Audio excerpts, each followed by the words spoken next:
Whether you will admit it or not, Silksong, Hollow Knight Silksong has a problem. And you are not seeing this on the Steam homepage because for some reason Steam is not showing an actual review score for the Hollow Knight Silksong. You see 91% very positive rating, but in reality it's around 76%. Now granted, this is also probably not the correct score because the game was review bombed. Still, there are people who are disappointed in this game and also are very mad about this game as well. And I want to talk about this and really show you the big picture of why these people are mad and whether they're actually right or not. This way you understand the entire picture behind the Silksong, and maybe this will help you with the purchase decision, or maybe just to reinforce the decision that you already made. Now first things first, let's really address what Hollow Knight Silksong actually is and what are the problems. Well, Hollow Knight Silksong is a long-awaited sequel to original Hollow Knight game, the sequel that was 7 years in the making. 7 years. That's an important number for you to remember. And people were crazy hyped about this. This was one of the most wishlisted games on Steam, and people were impatiently waiting for this game to come out. And it did, and it gave us actually two camps of people. The people that are actually very happy with the game, and the people that are not happy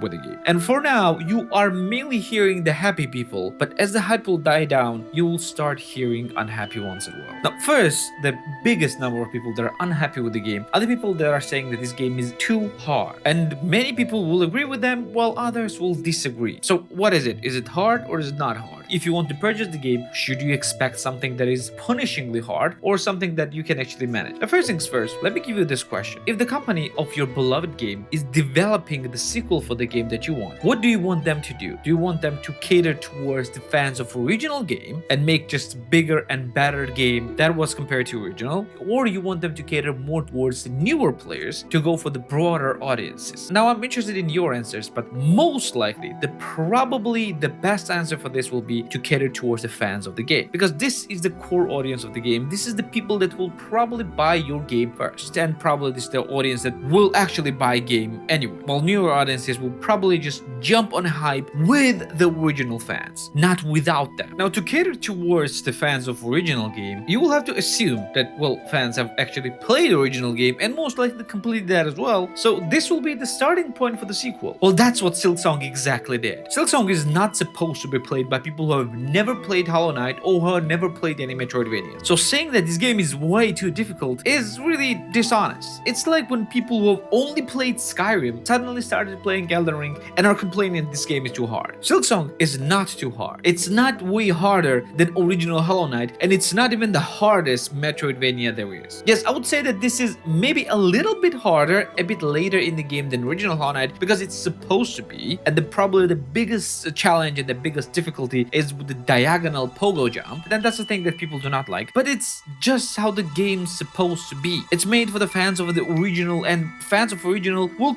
quickly understand how to play the game even with upgraded difficulty, and if they don't care, they can literally play with an original pogo jump as well by just finding the crest that will allow them to do that. So it's not that big of a problem. People who are saying that this game is too difficult were just jumping on a hype wagon, not knowing what they're jumping into. These are the people who have never played the Hollow Knight games, or have just heard Hollow Knight games, or just maybe seen some videos and they thought that, oh, I can manage. This game is not that difficult, at least not as difficult, so you would not give it a little bit of time to learn and you would not be able to learn it. You will just need to train a little bit and you will just learn it. Also, people are complaining about the backtracking to the bosses because, yeah, they just got used to Souls-like games where when you'll die, you will start immediately where the boss is. Yeah, that's just not how most of the Metroidvanias are. Then plus the backtracking is not even that big of a deal. You're not really going really far, and as you will learn the game, even the bosses are not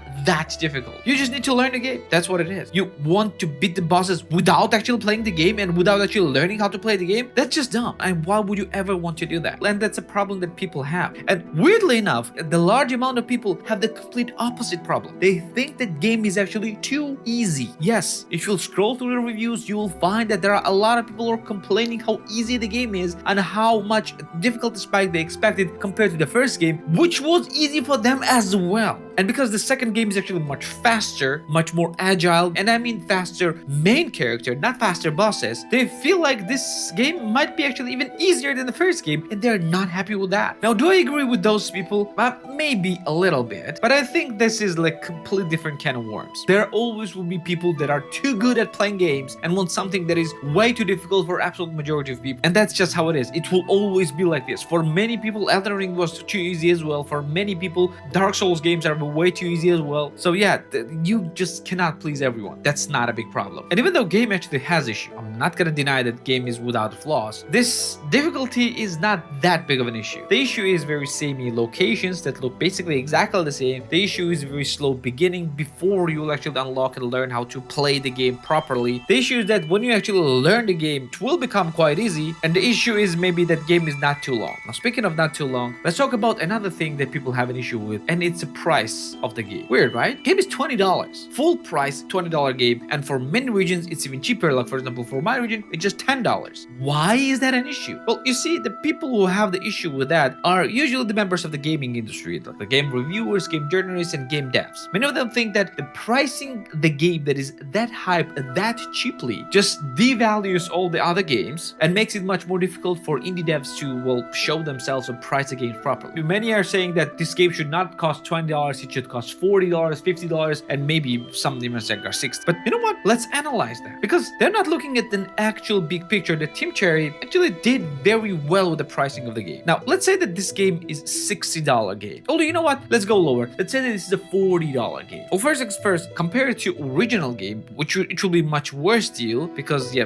original game can be as low as $10 and even lower than that depending on sale. And not many people would be able to buy. By pricing the game at $20, it allowed Team Cherry to sell the game to as many fans as possible, as quickly as possible, without waiting for the huge sales, because they know that most people are buying games like this on a huge sales, and most people are buying this game on the sub $20 price anyway. So why would they make a lot of fans just wait? They just gave the game for basically everyone to play. They priced it very well, so that as many fans as possible will be able to play it. But that's not a main point. Main point is in a game's length. You see, game is not very long. This is only around 15-hour game, and you can actually stretch this to around 20 to 30 hours depending on how much exploration that you will do, but you can easily complete the game in around 15 hours. 15 hours. Now imagine if 15-hour game would have a price of $60. First, you would have much less sales, because yeah, there won't be a lot of people buying the game, because not everyone can afford the $60 game, especially $70 or $80 game. And the second, the ones that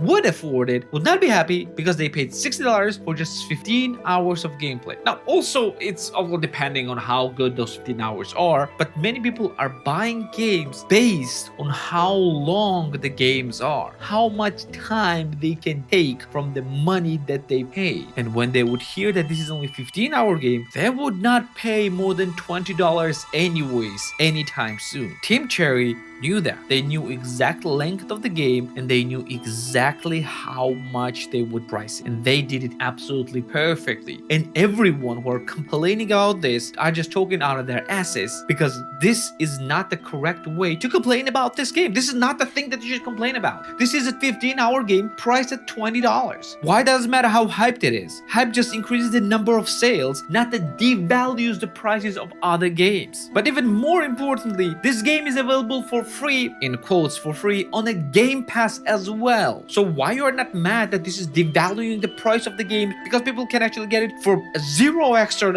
You are not complaining about that. I didn't hear a lot of people complaining about the price of Doom the Dark Ages, which costed $70 and $80 for just 15 to 20-hour game. Was it right to rip off players back then, and now you're ripping off the devs by just asking for $20? It's just stupid. The price of the game is done perfectly. Now, all in all, the game is not perfect. This is not an absolutely amazing game, and this will probably not get Game of the Year. It might get the best indie game of the year, but not the Game of the Year. This game is just way too similar to original game. Differences are not way too big, and most importantly, this probably should not have taken 7 years to make. Probably. I don't really see the 7 years work in this. I understand that this is more of an art form, and art takes some time. It's a lot of hand drawn everything, etc., etc. But still, 7 years. Yeah, this is not it. I feel like these 7 years were just to hype up the game more and more and more and more and more, and sell as much copies as possible. possible. Not that they do not deserve it, but it feels a little bit shady if you ask me. In any case, I do recommend you buying this game. I do recommend you playing this game because devs did very good job at pricing the game correctly and making a really good game for really good price. So if you're thinking about this, go and get this. And maybe in the near future, I will do the full review of this game, talking more about details of the gameplay and everything there as well. But this will be for today. Don't forget to subscribe to the channel. You can check out other videos right here as well. And I'm gonna see you in the next one. Take care.